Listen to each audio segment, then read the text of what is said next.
ये प्रश्न चिन्ह खड़ा करता है इस बात को लेकर के कि सत्ता में बैठे हुए लोग निश्चित रूप से उन लोगों का बचाव करना चाहते हैं जो लोग इस हत्याकांड में संलिप्त हैं।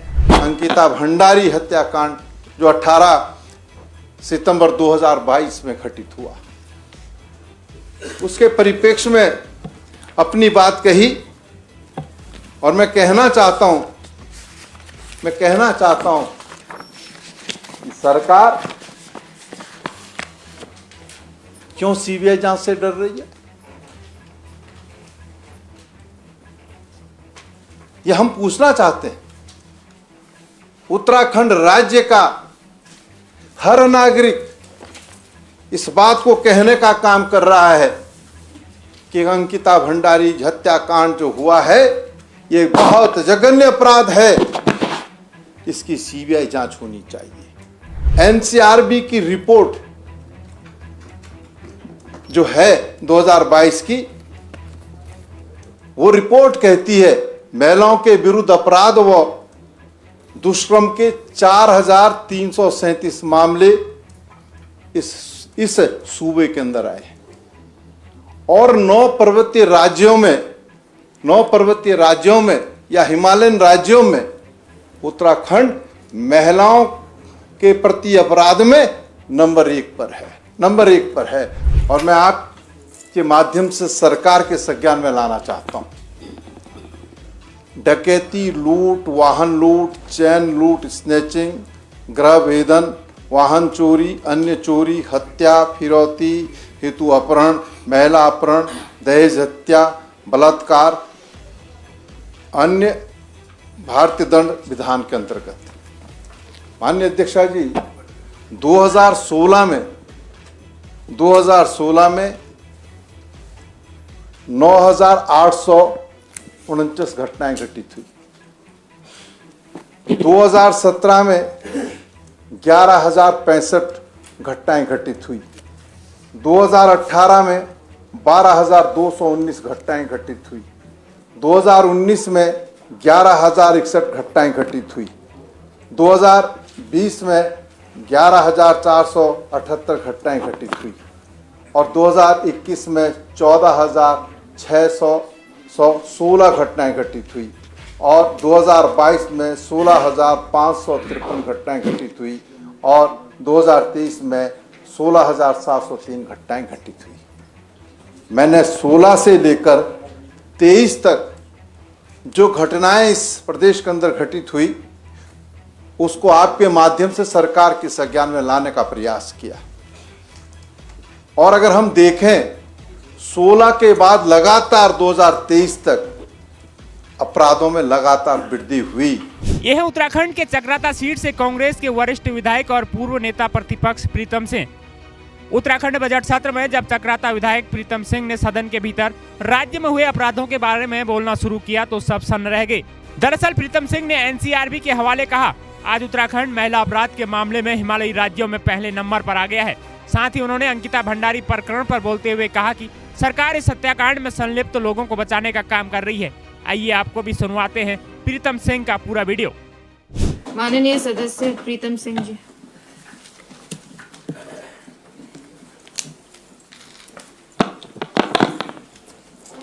माननीय अध्यक्षा जी, आपने प्रदेश की बिगड़ती हुई कानून व्यवस्था के हमारे 310 के कार्य स्थगन प्रस्ताव को नियम 98 सुनने का निर्देश दिया और उस पर मुझे अपनी बात कहने का अवसर दिया। इसके लिए मैं आपका आभार व्यक्त करता हूं, आपको बहुत बहुत धन्यवाद देता हूं। अध्यक्षा जी, अभी नेता प्रतिपक्ष जी ने बड़े विस्तार से प्रदेश की बिगड़ती हुई कानून व्यवस्था के परिप्रेक्ष्य में अपनी बात कही। उन तमाम बातों से अपने आप को संबद्ध करता हूं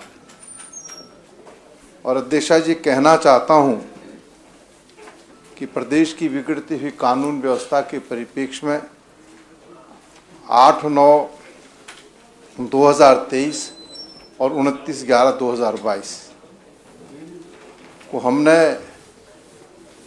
कानून व्यवस्था को इस सदन में उठाने का काम किया और संसदीय कार्य मंत्री जी ने जो वक्तव्य दिया, मैं उसकी कुछ लाइनें आपके माध्यम से सरकार के संज्ञान में लाना चाहता हूं। संसदीय कार्य मंत्री जी ने कहा कि मान्यवर 5 वर्षों के कार्यकाल के सापेक्ष वर्तमान सरकार के कार्यकाल में अपराध आंकड़ों के अध्ययन करने से स्पष्ट होता है कि वर्तमान सरकार के कार्यकाल में हत्या, डकैती, वाहन लूट, चैन स्नैचिंग, फिरौती हेतु अपहरण, महिला अपहरण जैसे जघन्य अपराधों में कमी भी आई है।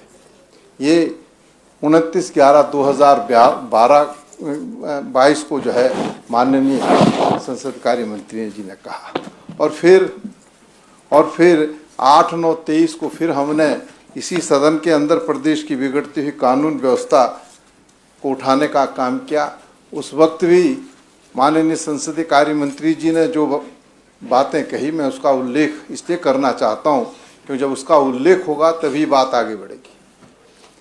माननीय संसदीय कार्य मंत्री जी ने कहा, मैं आपके सामने एक विवरण रख रहा हूं कि विगत सरकार के वर्ष 2012 से 17 के 5 वर्ष तक के कार्यकाल के सापेक्ष वर्तमान सरकार के कार्यकाल में अपराधों के जो आंकड़े हैं उसका अध्ययन करने से स्पष्ट होता है वर्तमान सरकार के 5 वर्ष के कार्यकाल में महत्वपूर्ण अपराध, हत्या, डकैती, वाहन, चैन, लूट, फिरौती आदि जो ये घटनाएं, जो यह अपहरण है उसमें कमी आई है।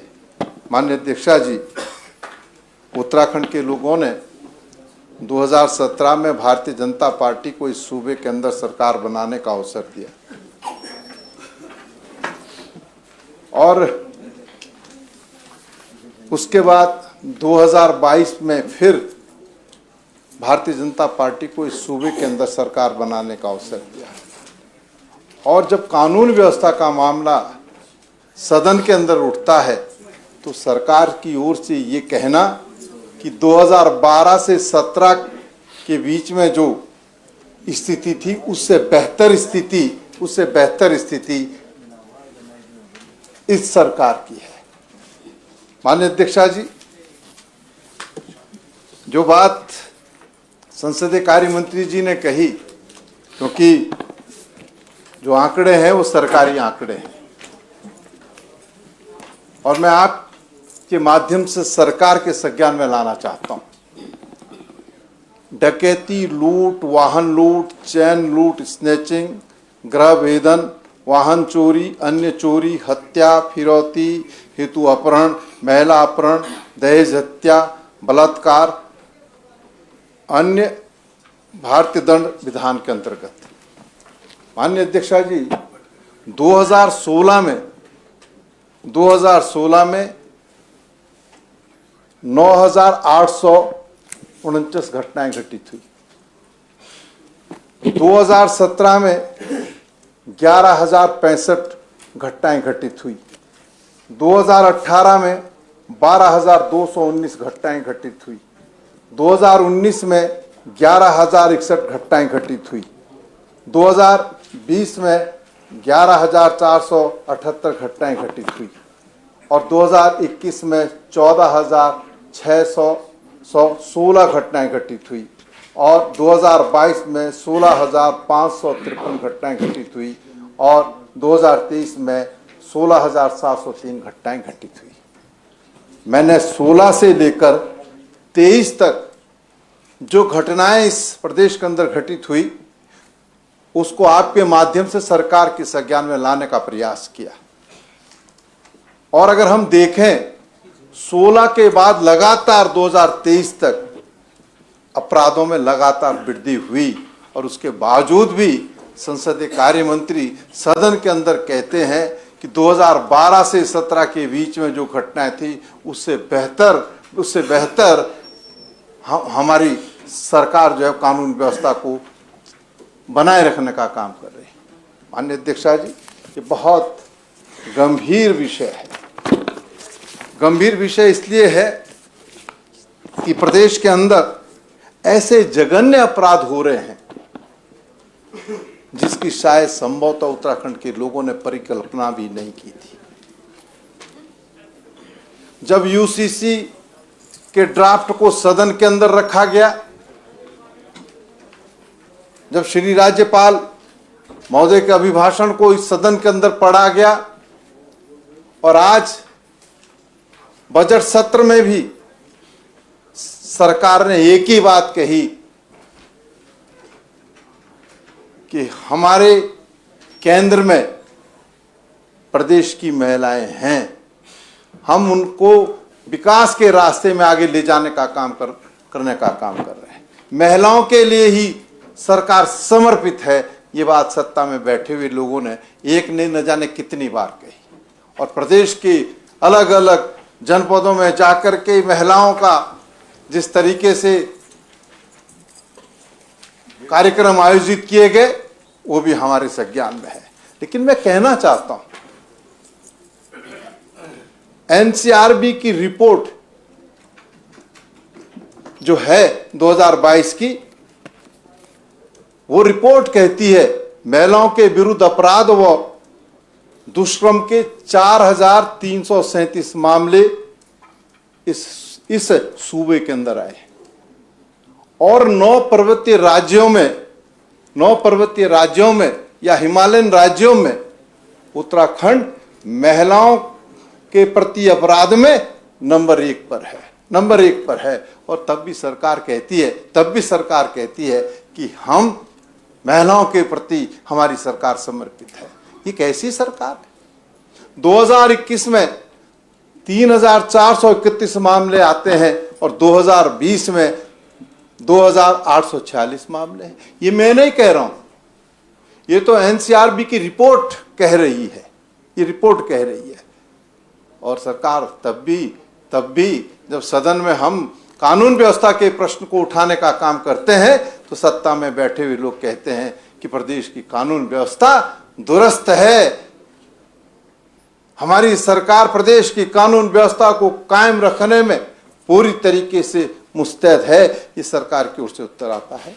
माननीय अध्यक्षा जी, अभी नेता प्रतिपक्ष जी ने अंकिता भंडारी हत्याकांड जो 18 सितंबर 2022 में घटित हुआ, उसके परिप्रेक्ष्य में अपनी बात कही और मैं कहना चाहता हूं कि सरकार क्यों सीबीआई जांच से डर रही है?